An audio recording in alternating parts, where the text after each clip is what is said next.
Welcome back. You're watching HFO-TV. Welcome back to HFO-TV. I'm Greg Frick, partner at HFO Investment Real Estate. And today we have Michael Vaughn, Multnomah County Assessor, and we're going to discuss some of the topics going to be House Bill 2088, which was kind of changes to the taxes on new construction. I know we've had a lot of legislation and House bills, we've been discussing since this session, but this is one specifically on taxes on new construction. So again, I want to thank Michael for coming and joining us. My pleasure. Maybe you can give us a little background on kind of where we were in terms of the assessment and the taxes, and then we can kind of get into House Bill 2088, which passed, and kind of what that means moving forward. Sure. So it's been said that Oregon has one of the more complex property tax environments in the country. And that's because we have a very unique circumstance here, where in Oregon we have to maintain three statutory values on property. The real market value, right, the maximum assessed value, which is sort of a formula of the real market value, and then of course the assessed value, which is it's the value that taxes are based upon, and it's the lesser of the two of the real market value or the maximum assessed value. And so it's very complex when you're trying to explain how any one thing affects, because the real market value is the it's how the market fluctuates. Right. Property buys and sells, and that's the market value, the real market value that we maintain. What we're talking about here is the statutory scheme around maximum assessed value, which is that second, which is usually lower than the real market value.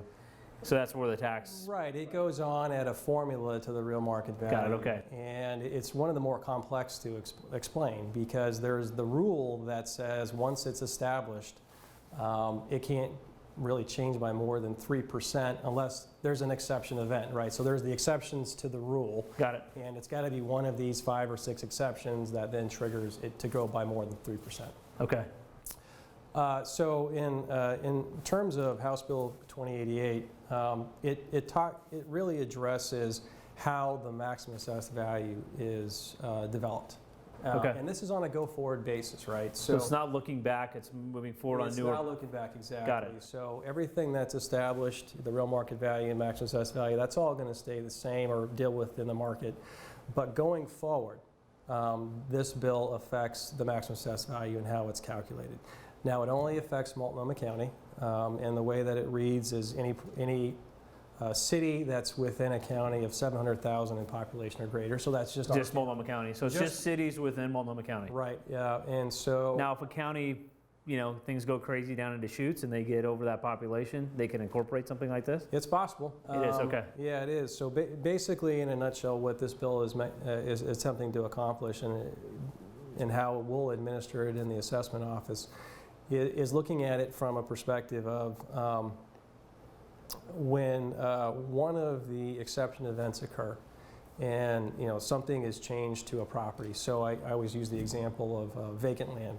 Okay, so you have all vacant land in Multnomah County. You have a real market value, maximum assessed value, and assessed value, right? And there's only just to go back, 2 of those are the same. Because you have the real market value, and then you have the maximum assessed value. Your assessed value is going to be one of those 2. Correct. The lesser of the two. Got it. Okay. Right. Okay. Okay. And so the AV again is what taxes are based on. Right. So that's where you take the rates and apply it. Okay, and get your tax bill. So in terms of the bill's passed. It's signed in. Are cities and county, is Multnomah County or the cities within the county required to do this, or do they have an option to do it? No, right. It's an optional thing. Okay. So for cities that want to participate in House Bill 2088, which allows a city to sort of separate itself from Multnomah County for terms of adjusting the maximum assessed value. Got it. Okay. That adjustment is done through what's known as a change property ratio. Right. And a CPR, as it's referred to. And the way that the existing structure works is we develop CPRs on a county-wide basis, right? Right. So every house that's in the county, we develop a CPR, and the CPR is a reflection of the average maximum assessed values for all properties in that same classification over the average real market values of properties in that same classification countywide, and that gives you a ratio. Your right? change, that's your right. Yeah. So in the example of the vacant land where you build an apartment complex. So you look at the additional real market value of that apartment to adjust the MAV. So you're adding those new improvements to the existing maximum assessed value. Right.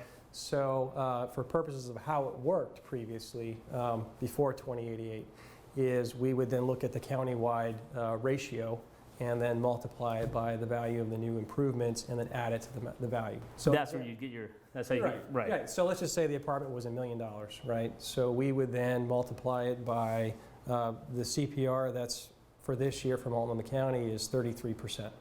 So we would multiply that 33% by the $1 million and get 330,000.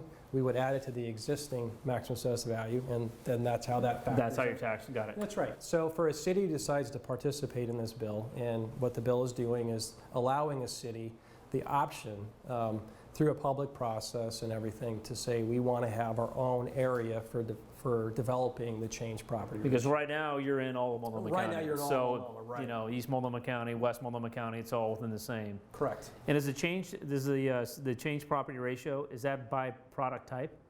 Is that? It's by property type, by property class is the way by it's class? So residential, commercial, industrial, they all have their own class. Multifamily has its own. And are there subclasses within those classes? No, so We have 9. a garden style apartment's the same as a high-rise apartment? Correct. Got it, okay. Right, yeah. So if a city were to participate, they would have to go through a public process to basically pass an ordinance or resolution that says we, for purposes of the change property ratio, we want to be the area. Gotcha. And we want to be excluded from the county as a whole. So, in our example, if let's say the city of Gresham decided they want to participate in this program, we would then calculate the CPR just by the properties in those classes within the city of Gresham. Within the city of Gresham, right? That, in an example, would be roughly 46%. So you could see the difference. Right. So if we're talking $1 million apartment complex in my example, so instead of 330,000, it's now 46% times $1 million is 460,000. Right. Which then adjusts the maximum assessed value, which then filters through the tax calculation. What was the argument for the passage of this? I mean, what was driving? Was it certain cities saying, "Hey, we haven't had the increase in taxes, the increase in value, as other parts of Multnomah County, so we're being unfairly taxed on a valuation side"? Was that kind of the driver on this? Well, I wasn't involved in the legislation. Right. I couldn't tell you what the advocates were proposing. I think that there was some talk about it, being a revenue generator. Okay. Obviously in my example where you have taxes based on 330,000 versus 460. You're going to get more revenue. You're going to get more without touching the rate. Right. Because taxes are based on value or rate, and yet, so if you get a higher value, same tax. Right. Okay. So I think that there is that component. There has been talk about how it affects equity. So the CPR as an average really just represents, a specific set that might be, in the middle, if you right. so to speak. But there are properties that are at the lower end and properties at the higher end, right? And that's just what you have. So you get properties side by side, depending on whether they were built, may have completely different maximum assessed values, and thereby extension effective CPRs that are way different. Gotcha. Got it. And that's called inequity. And that's been talked about here, and how that would affect it, I don't know.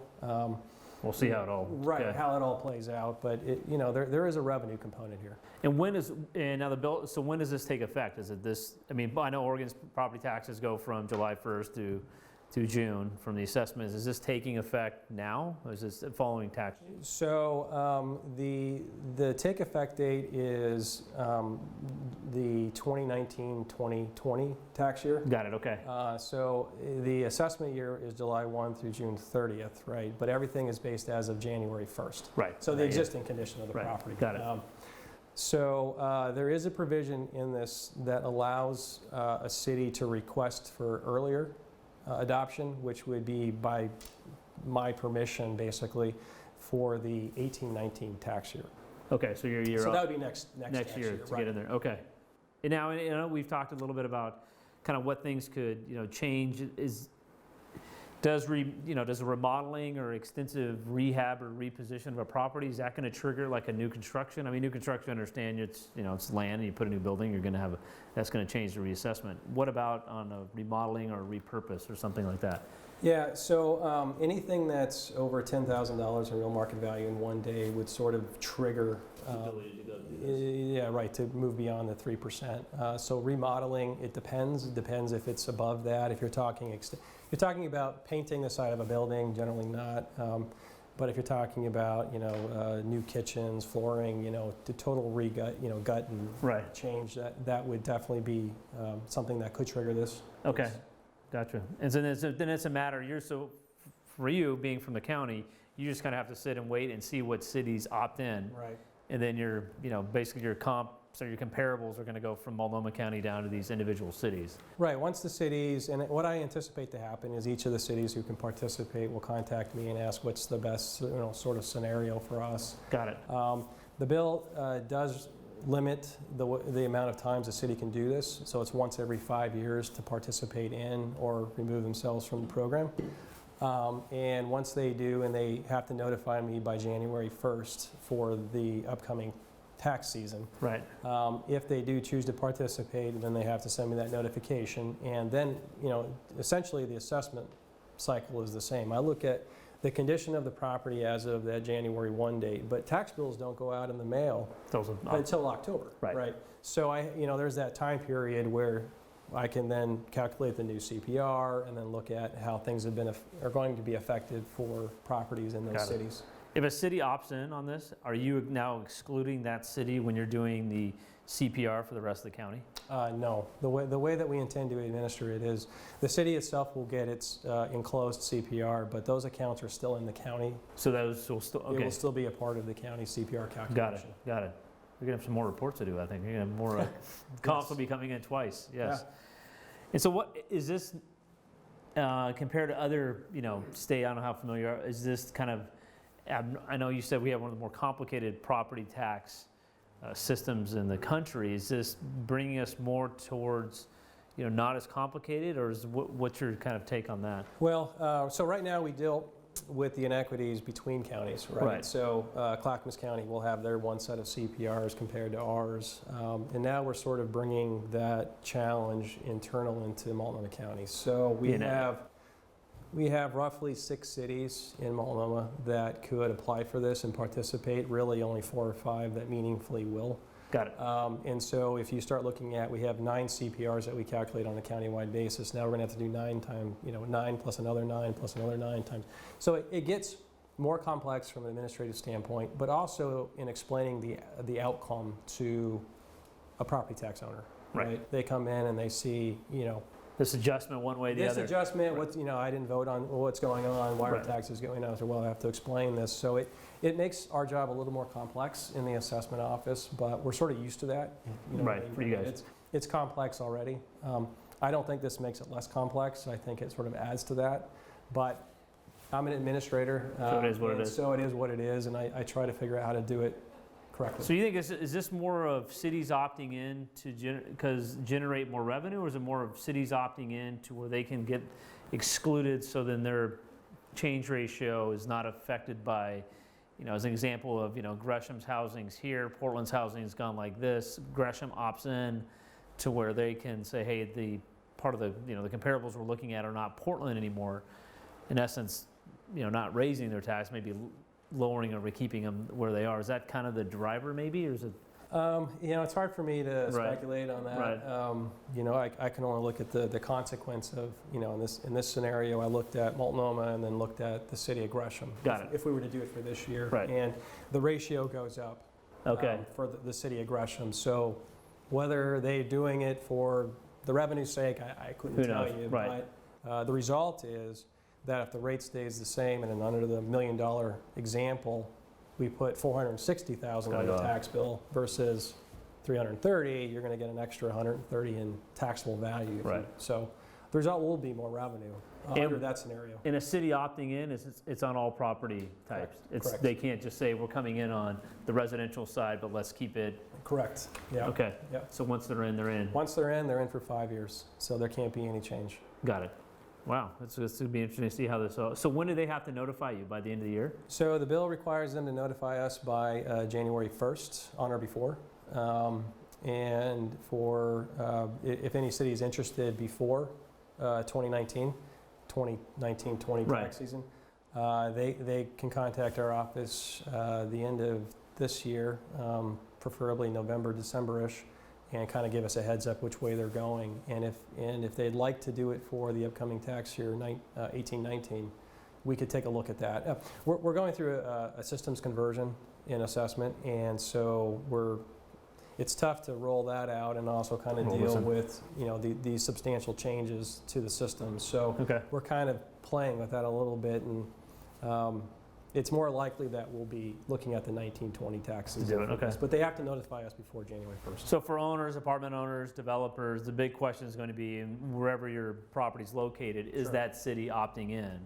And then what's the effect going to be if they decide to opt in the following year on the tax year? Correct. Right, so you won't really see a change this next year for the most part. Right. Unless it's, Right. Not due to this. Not due to that, yeah, that's a whole other thing. Things have been growing, and I'm not holding you accountable. Right. Yes, Yeah, right. yes. Okay.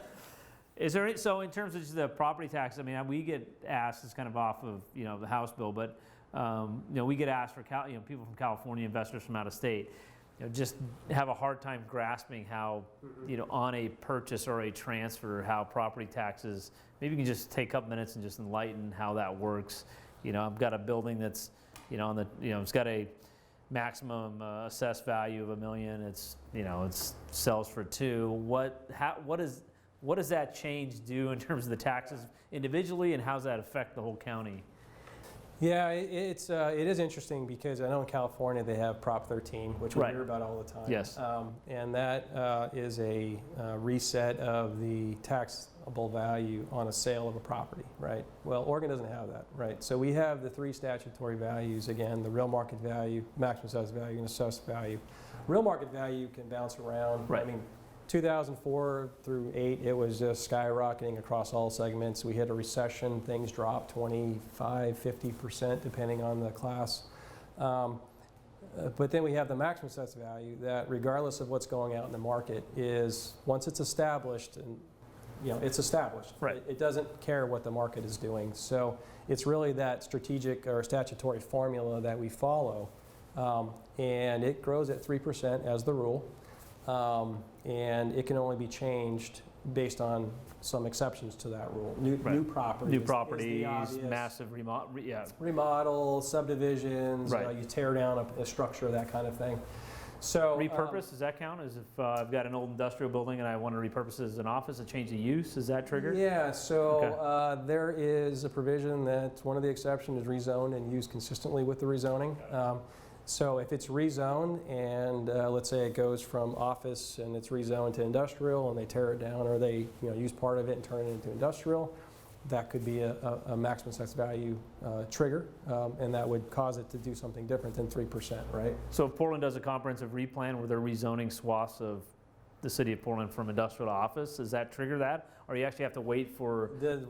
So the consistent use or used consistently with the rezoning is how the statute's worded. So it's something that we're constantly looking at. It's complex with the rezoning, but so really, so nothing is reset, right? And so that was your question. Right, on the sale. So on the sale, so you sell it for $5 million. That might adjust the real market value, but the maximum assessed value isn't going anywhere. It's staying right where it's at.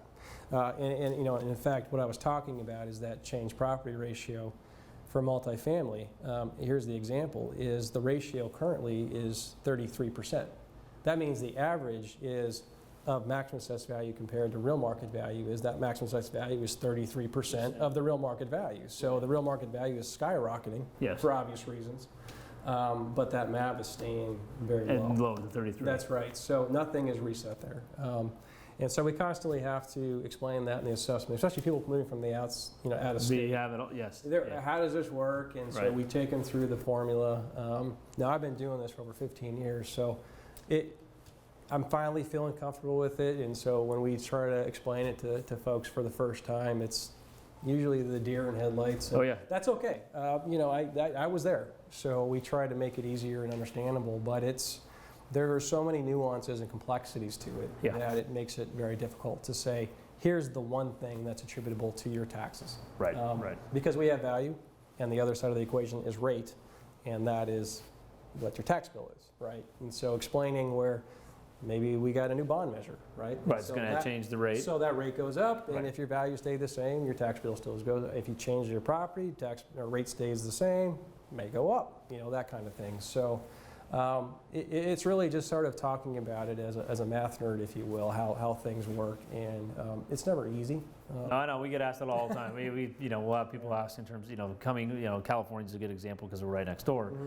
But hey, wait a minute, I know on, down Right. there, I'm on sale, I get this reassessment, and, they just have a hard time kind of grasping how it works here. Then, you kind of bring up, then on the development side, it's different, as we'll tell some of the developers, it is imperative you being involved in terms of, because like you said, once it's set, Mm-hmm. and that's a big deal depending on where it is. So Our office takes a lot of effort into trying to get it right the first year. Right. So we get it, and we try to make sure that it's correct. And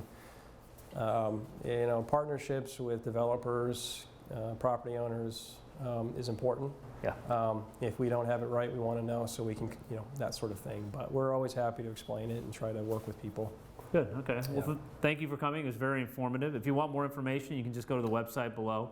There'll be some information from Multnomah County on the assessment side. And again, thank you, and we'll see you next time on HFO-TV. Thanks. Our entire office specializes in multifamily real estate, making HFO the largest multifamily brokerage in the Pacific Northwest. Your success is our passion. Build your legacy with HFO.